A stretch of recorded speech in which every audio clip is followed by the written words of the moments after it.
we are requesting Adharaniya Murli Manohar Joshi ji to conclude this session. The connection of this center with Joshi ji is very old. We are physicists and we are physicists who started the center, and he, of course, has been a teacher of physics and a researcher in physics. Our connection with each other has been from that time. And whatever work we have done, he has always taken very keen interest in that work. He has always blessed the work. Today, this book he has already read several months ago. I gave the manuscript, and he has agreed to give us an Anugrah this morning. Thank you, Professor Joshi. नमस्कार। श्री जितेंद्र बजवाज जी और Shri MD Srinivas ने बहुत परिश्रम के साथ इस पुस्तक का बहुत गंभीर अध्ययन करने के पश्चात संपादन किया है। मैं उसके लिए दोनों लेखकों को और उसके प्रकाशक श्री हरनानंद प्रकाशन के लिए बहुत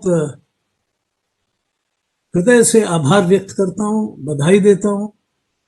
कि उन्होंने एक बड़े महत्वपूर्ण लगभग शोध प्रबंध के स्तर पर काम किया है, हर एक उसके चैप्टर पर, हर एक उसके अध्याय पर, और सारी सामग्री को इस तरह से संयोजित किया है कि किसी को भी एक दृष्टि में ही गांधी जी के जीवन का ये सारा जो क्षेत्र रहा है, उनके प्रारंभ से लेकर और इस आंदोलन तक, जिसको आज हम एक बड़े महत्वपूर्ण दृष्टि से देखते हैं, तो उस तक पहुंचने के लिए जो उनकी दृष्टि विकसित हुई, उसको उन्होंने बहुत महत्वपूर्ण ढंग से, वैज्ञानिक ढंग से, शोध प्रकर दृष्टि से सामने रखा है। और साथ ही साथ उन्होंने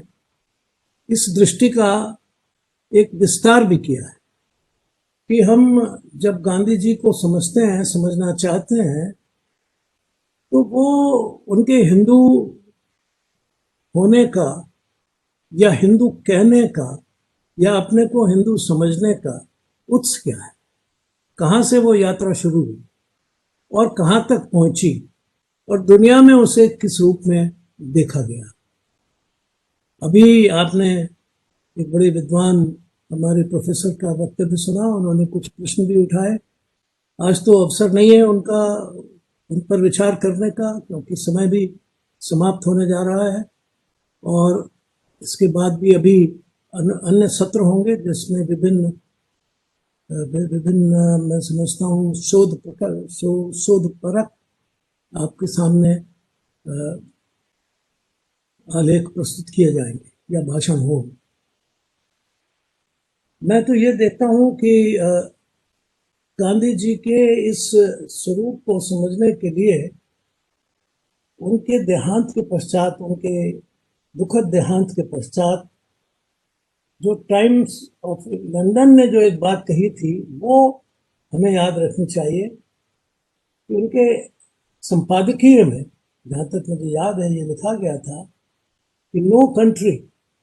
but India and no religion but Hinduism could have given birth to Gandhi. अब ये एक बहुत महत्वपूर्ण टिप्पणी है उस देश के प्रमुख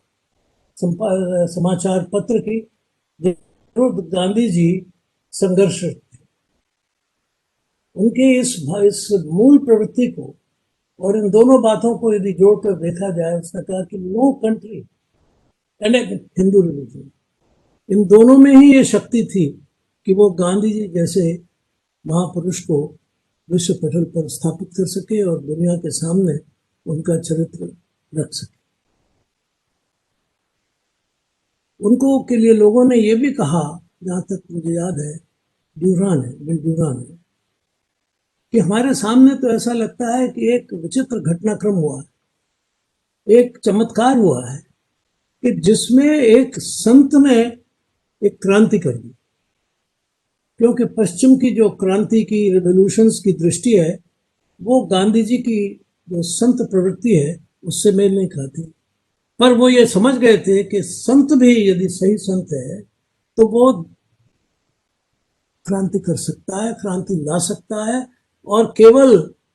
एक छोटे समय के लिए नहीं, अल्पकालीन क्रांति ही नहीं, परंतु एक दीर्घकालीन क्रांति के लिए भी रास्ता खुल सकता है। उन्हीं के लिए ये भी कहा गया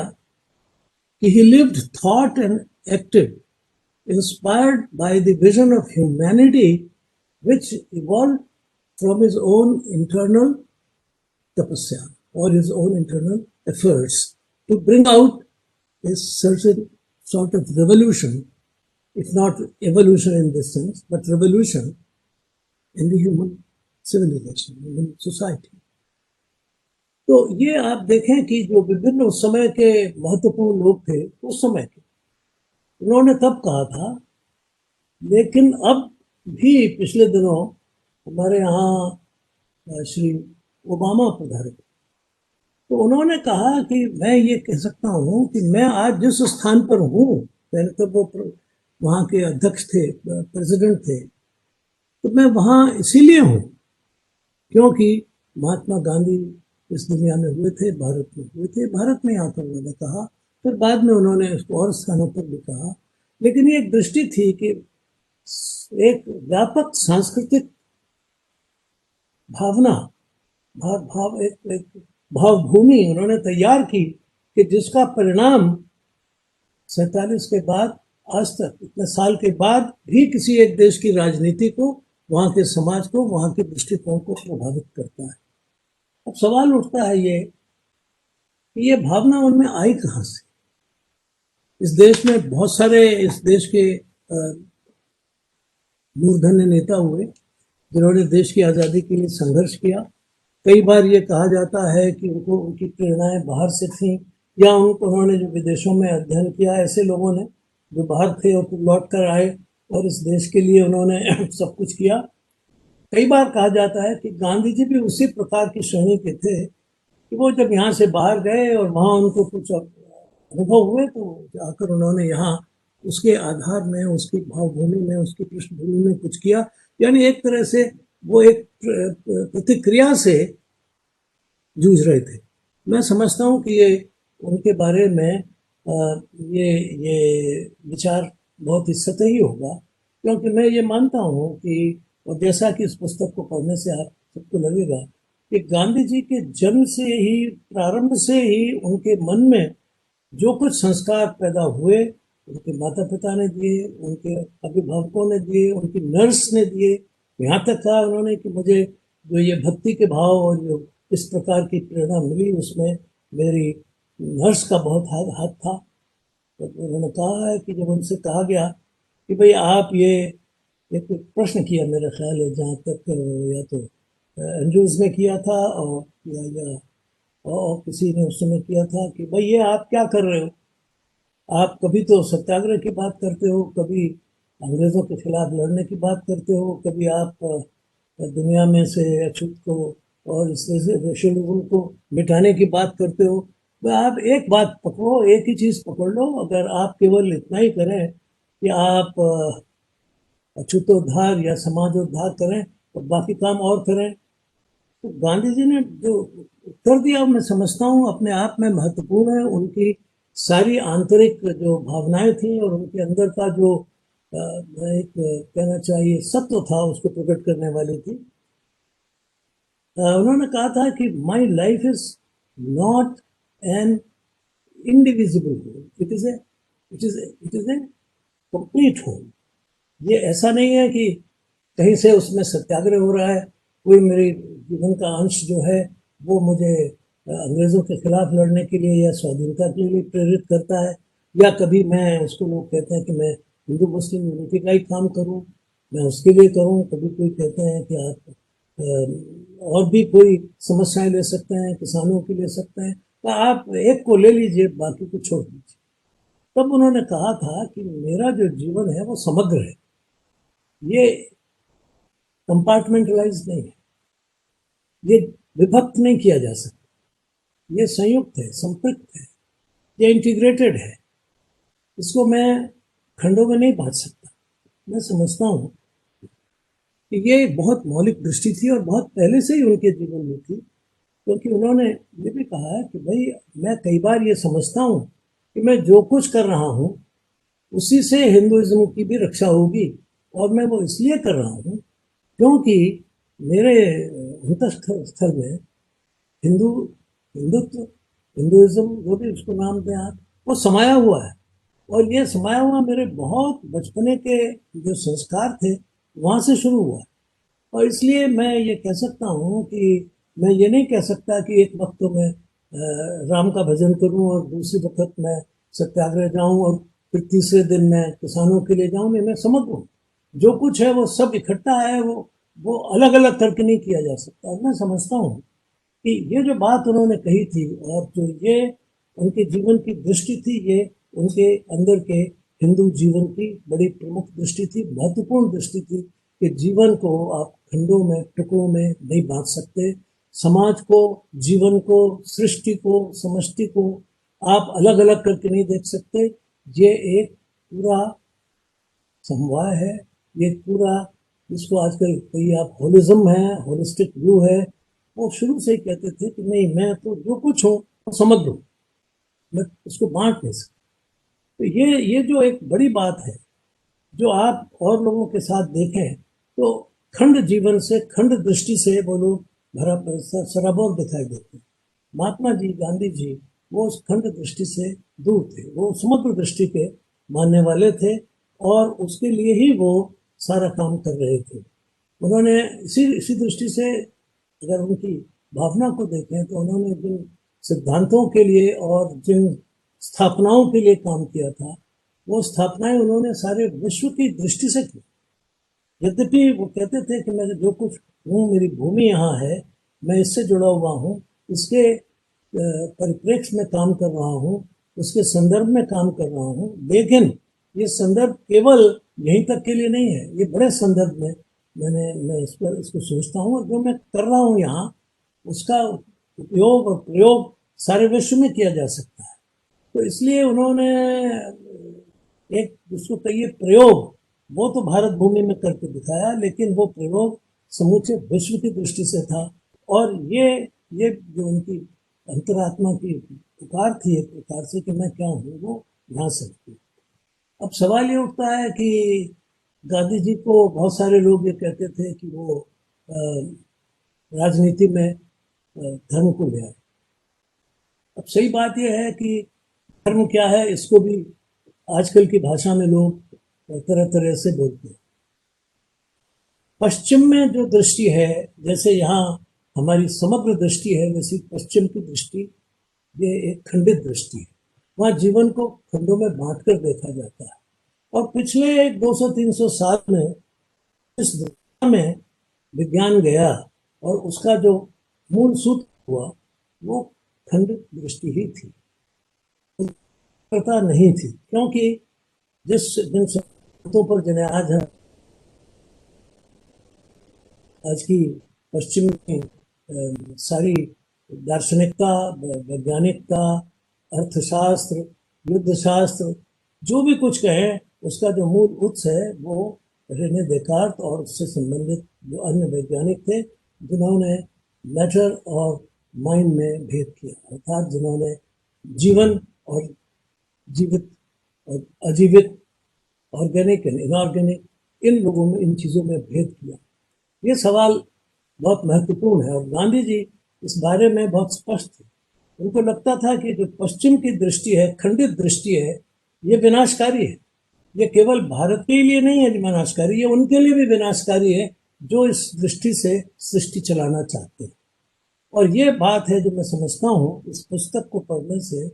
आपको बहुत ज़्यादा अच्छी तरह से समझ में आएगी कि गांधी जी की दृष्टि का किस प्रकार से उन्मीलन हुआ और उन्होंने उस दृष्टि के आधार पर समग्रता को आंका और सारे विश्व की एक समग्र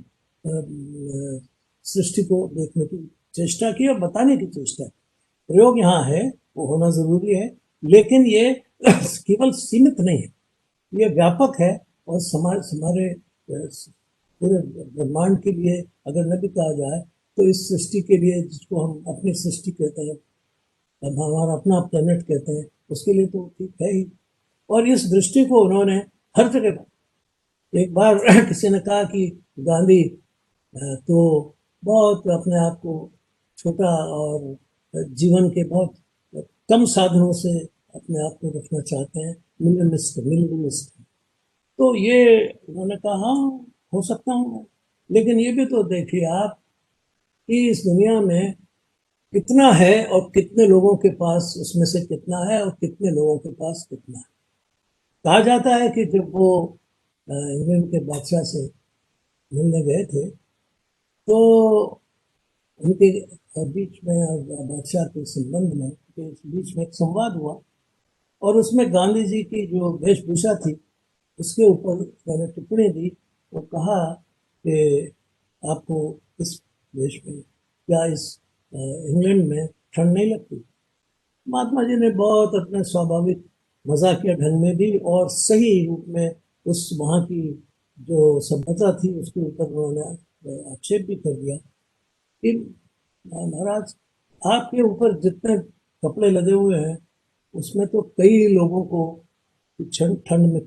दूर हो सकती है, इसलिए मैं समझता हूँ कि मेरे पास जितना है वो पर्याप्त है। तो कहने का अर्थ है कि वो इस बारे में संकोच नहीं करते थे, दृढ़ता से कहते थे कि हाँ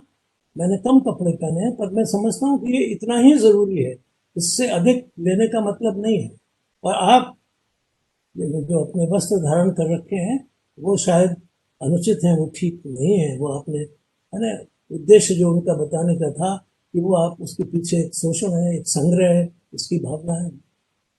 ये उनकी दृष्टि सारे उनके बाकी के आंदोलन में भी हर जगह दिखाई देती है। उनसे पूछा गया कि आप अगर अंग्रेज यहाँ से चले जाएंगे तो फिर आप कौन सा विकास का तरीका अपनाएंगे।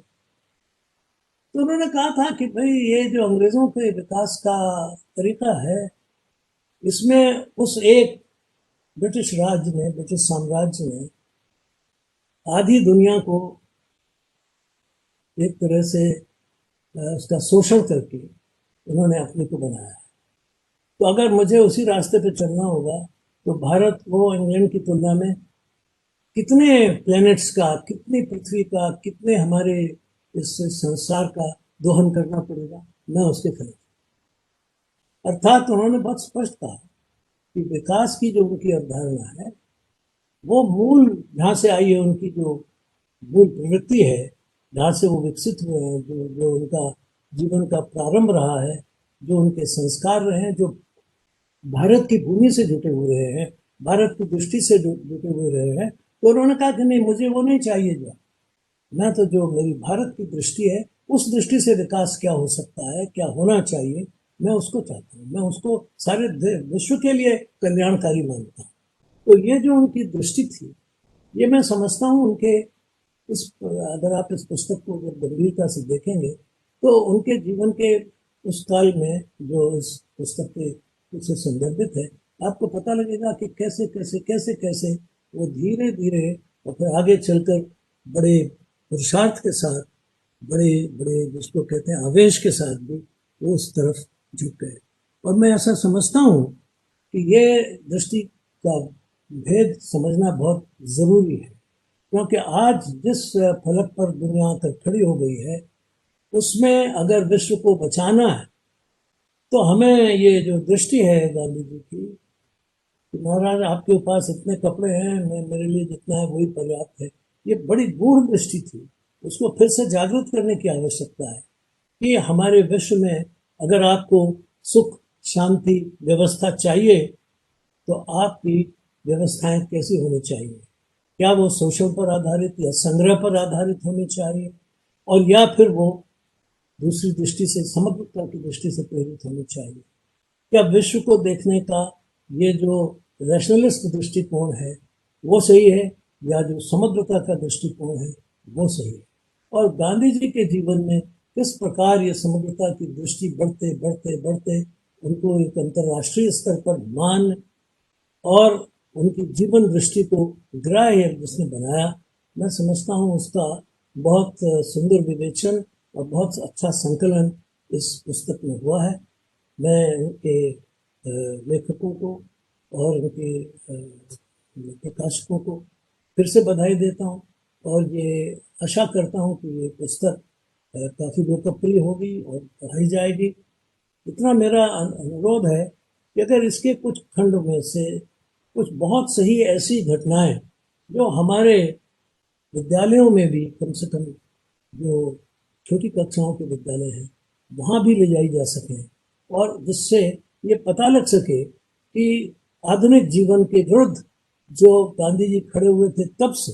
वो कितना सही था और आज का ये जो जीवन है ये सारे विश्व को किस प्रकार की विभीषिका की तरफ ले जा रहा है और इसने एक दिव्य मानव को एक बहुत ही कहना चाहिए कूड़े के ढेर को संपत्ति समझने की कुछ दृष्टि दे दी है। जो मानव की दृष्टि होनी चाहिए, जो उसकी वास्तविक संपत्ति होनी चाहिए, उसको भूलकर वो केवल कूड़े में से अपने लिए सुख सामग्रियों को ढूंढने का प्रयास कर रहा है।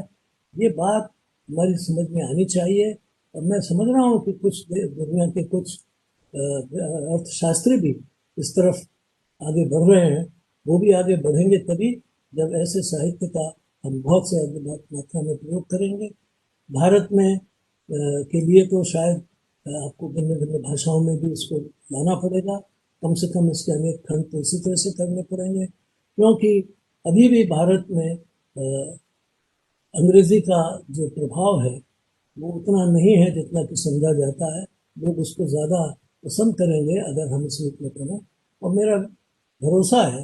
विश्वास भी है कि हमारे दोनों लेखक इस काम को स्वयं या अपने अन्य सहयोगियों के साथ शीघ्र पूरा कराएंगे। मैं अपने वाणी को विराम देता हूँ। नमस्कार। नमस्कार, धन्यवाद जोशी जी। आपका प्रत्यक्ष सानिध्य मिलता तो बहुत अच्छा रहता और भी आशा है कि ये कोविड का निकल जाएगा और अगली बार जब हम ऐसा कुछ आयोजन करेंगे तो आपका प्रत्यक्ष सानिध्य हम लोगों को प्राप्त